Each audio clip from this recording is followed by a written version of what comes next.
Our first speaker is going to be Professor Jahorn Cao. He's the National Chair Professor and Chief of the Division of Hepatology and Gastroenterology from the National Taiwan University Hospital. And he's also the President of Taiwan Association for the Study of the Liver. He's going to be talking about hepatitis B from control to cure. Professor Cao.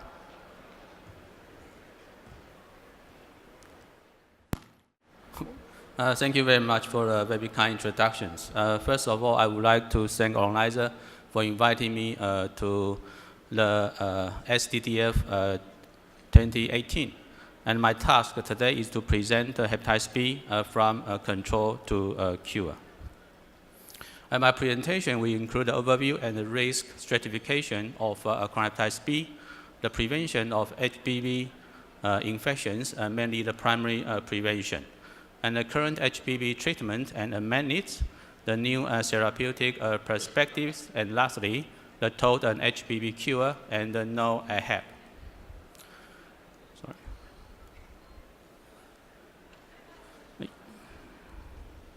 So as you know, the hepatitis B virus was discovered by the late Professor Bloomberg in early 1960s, when the Australian antigens was identified from hemophilics. And the latest studies show an association between Australian antigen and acute hepatitis. And subsequently, the Australian antigens is found to be the hepatitis B surface antigen we know today. And this work map shows the global prevalence of HBV infections. As we know, the Asia-Pacific regions is usually highly endemic for HBV surface antigen positivity. For example, in Taiwan, the prevalence of HBV infection in adult populations is still as high as 15%. However, in your country, Saudi Arabia, you can see the prevalence of HBV infection is lower intermediate. That is from 2 to 5%.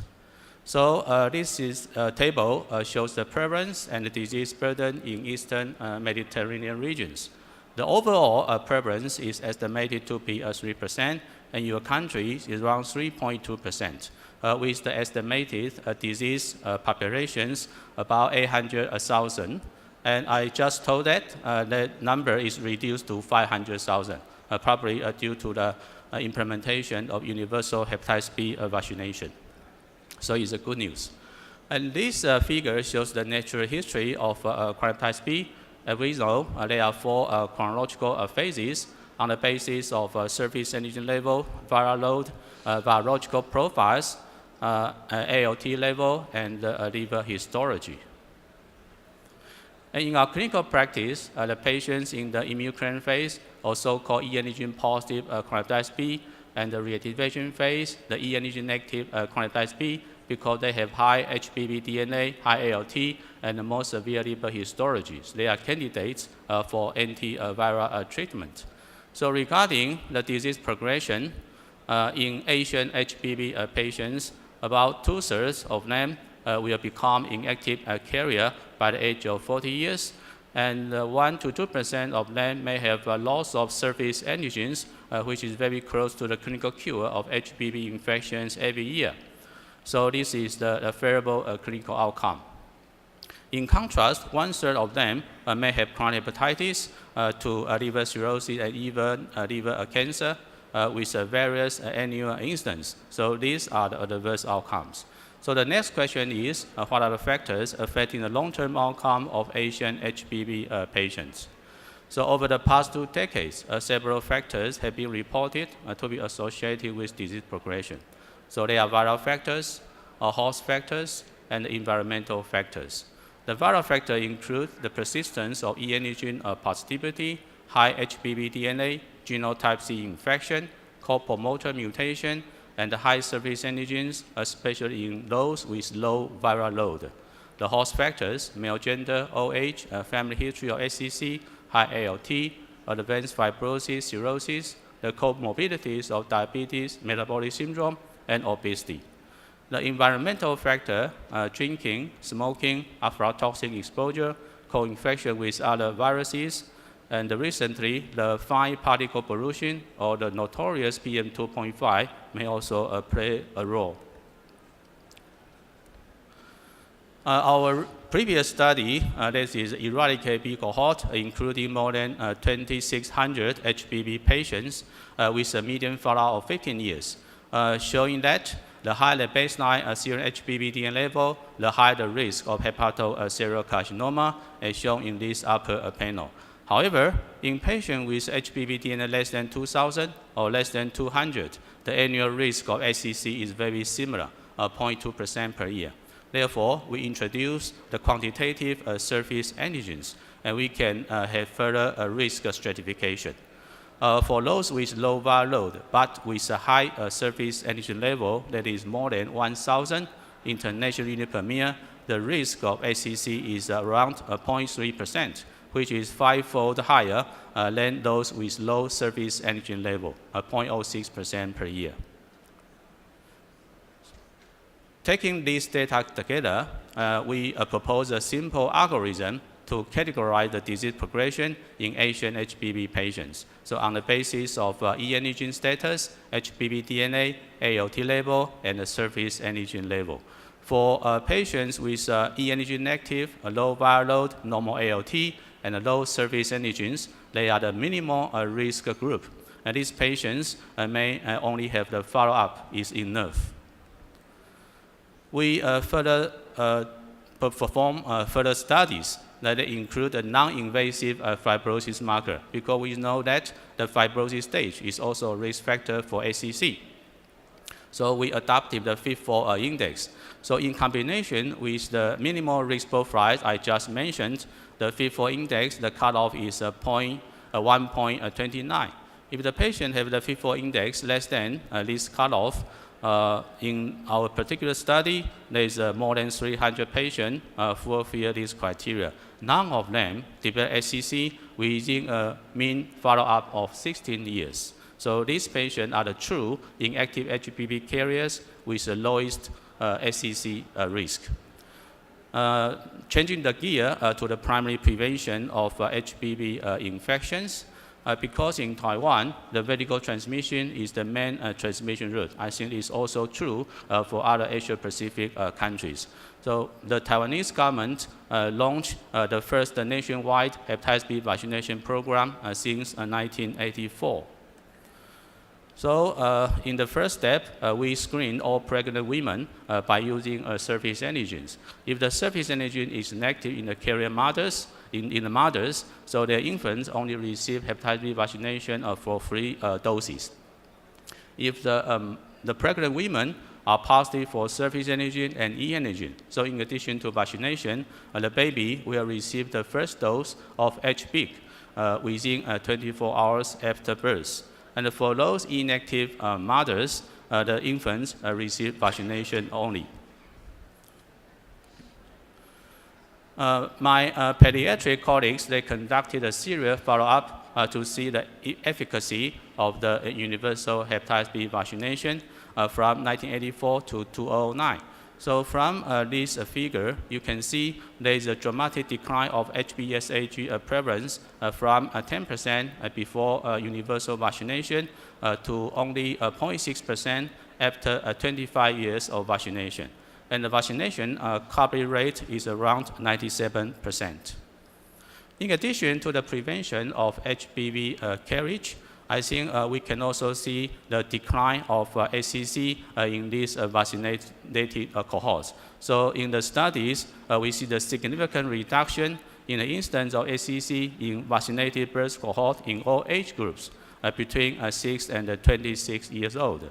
So the rate ratio is from 0.3 to 0.4, so indicating 60 to 70% reduction of HCC in vaccinated cohorts.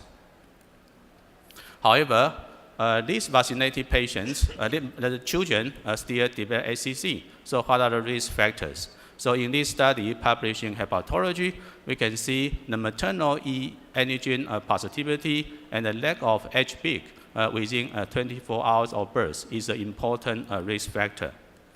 Therefore, there are still challenges to HBV immunization program.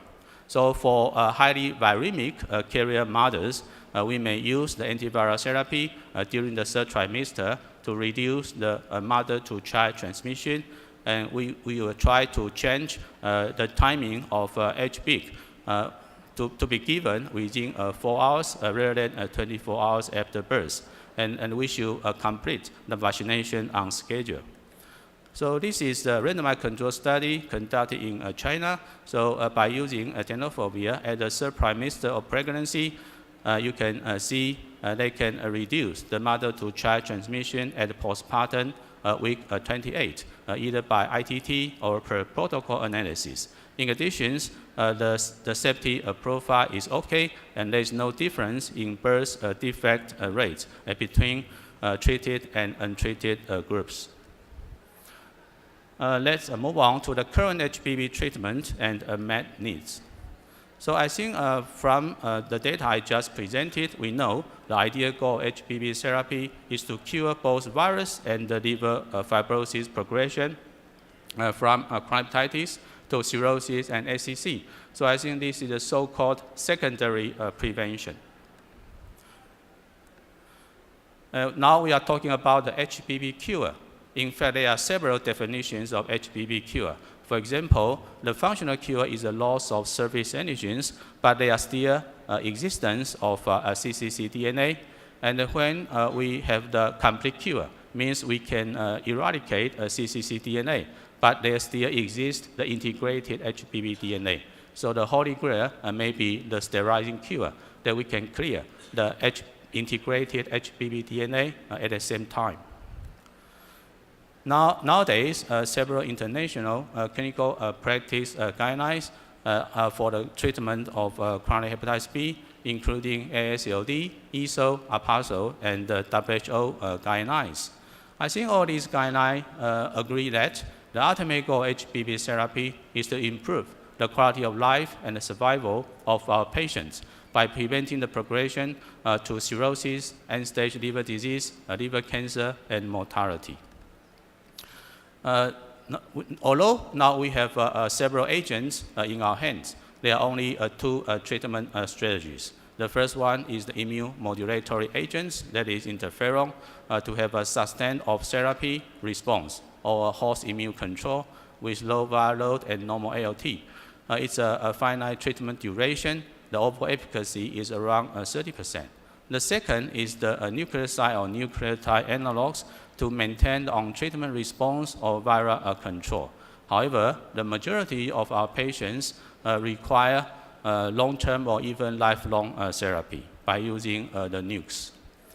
And with all these anti-HPV agents, several goals has been achieved over the past 2 decades, including the short-term, mid-term, and the long-term goal. However, there are still unmet needs of current HPV therapy, especially the most commonly used nucleoside or nucleotide analogs. For example, there is still a high relapse rate after the discontinuation of nukes, and the risk of SCC still remains even after prolonged and profound viral suppression. I give you some example. This is our recent prospective studies. To see the cumulative rate of clinical relapse after stopping entecavir in both E-positive and E-negative patients by using the APASL stopping rule. For E-positive patients, so after stopping the drug for 1 year, the clinical relapse rate is 30%, and it is 40% for E-negative patients, so even higher. And we use the end of treatment quantitative surface antigens as a predictor, and we found that it can predict the clinical relapse. Now, if the end of therapy surface antigen is less than 100, so the clinical relapse rate is reduced to 9%, and the sustained viral response rate can be 45% at 2 to 3 years.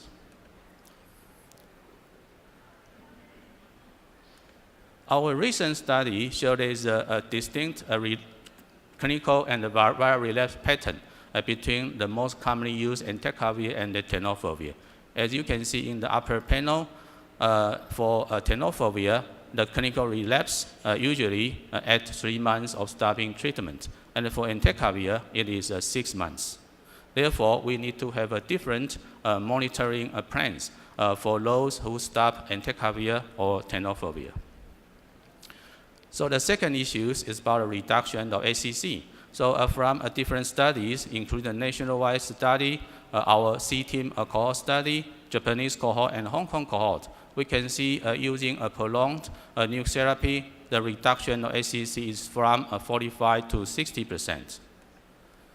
This is our C-team study. So from this study, we can see the entecavir-treated patients have a reduced ACC compared to untreated control with a hazard ratio of 0.4, suggesting a 60% reduction of ACC in entecavir-treated patients. However, the question is the ACC really prevented? Our further analysis will be published in hepatology showing that the lifetime cumulative incidence of ACC in entecavir and untreated patients, you can see there is a right shift, suggesting some of the patients' ACC is delayed, not prevented. So more studies are needed to clarify this issue.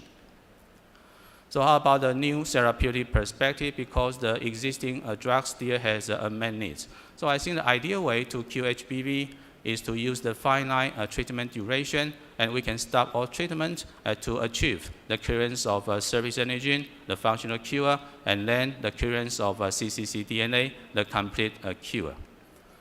Therefore, we need the new agents with different modes of action to achieve the possible HBV cure. So there are two types of new drugs. The one is the direct-acting antivirus, DAA, including the entry inhibitors, the cccDNA inhibitor or silencer with RNA interference technologies, the capsid inhibitors, and the more potent polymerase inhibitors and inhibitors of surface antigen release. The second type is the host targeting agents, or HTA in short. So they are mainly working on immune modulation, such as toll-like receptor agonist, anti-PD-1, monoclonal antibody, there's a checkpoint inhibitor, and the therapeutic vaccine. All these agents are now in the clinical trials.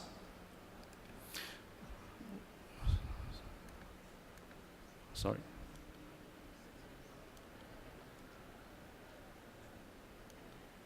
Can I have the slide back?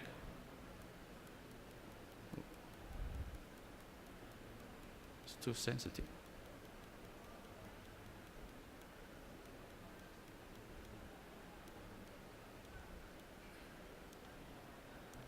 Okay, sorry for that.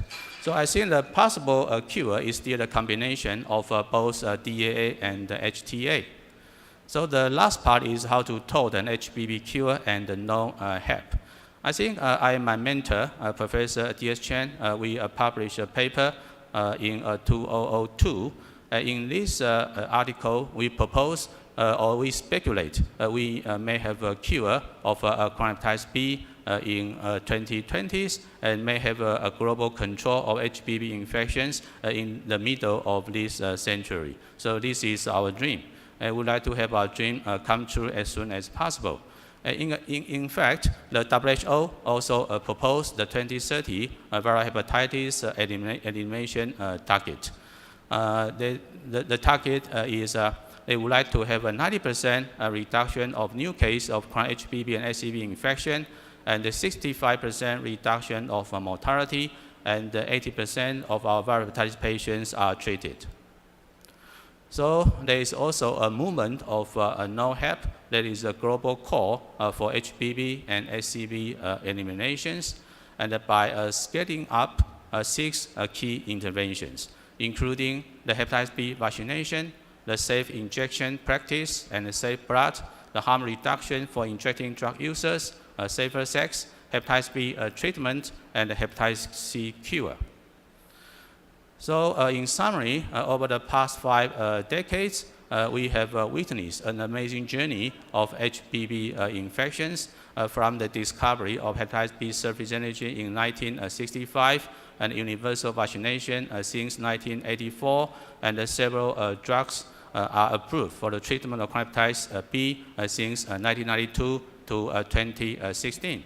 And from now on, we may have more new drugs on the pipeline to reach the goal of global control by 2030. Of course, it should be in combination with the universal hepatitis vaccination and interrupt the possible transmission route. With this, thank you for your attention.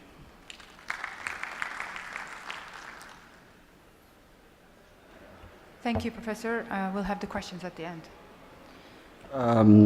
Thank you, Professor Cao.